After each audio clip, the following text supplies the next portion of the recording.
Hi guys, welcome to this video. In this video I'm going to be talking to you about CSRF token.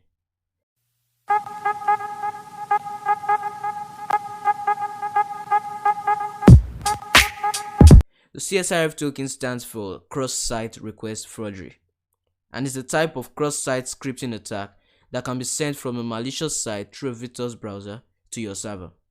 So basically, CSRF is an attack, and if the attack is done successfully, your data can be stolen.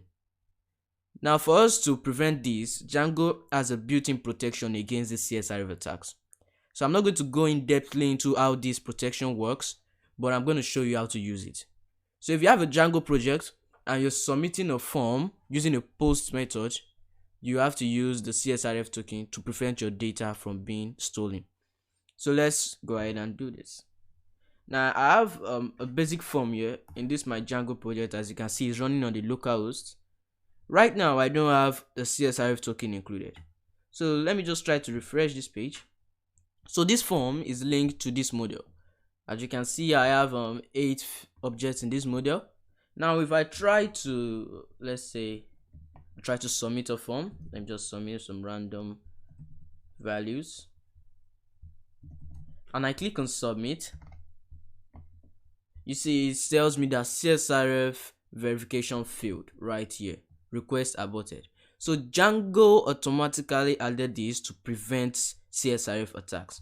Now for us to for us to solve this, what we just need to do is to come into our form. This is the form right here. So as you can see, the form has 3 fields, 3 inputs. After creating the form, the first thing you should write if you are using the post method is CSRF token, and it will be written like this: CSRF underscore token. Now this single line of code can prevent your data from being stolen.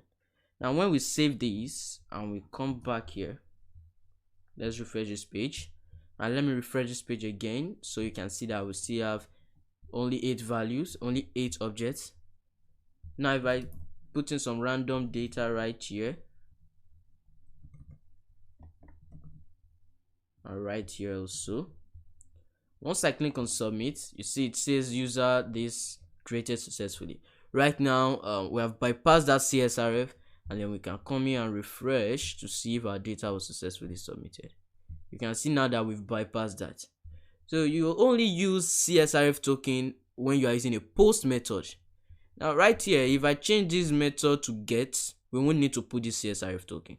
So CSRF token is to secure your data while using a post method in a form. I hope you guys understood this video. I hope you learned something. If you did, please don't forget to smash the like button and please subscribe and press the bell notification button so you get notified when I drop new videos. Having that said, thank you for watching and bye for now.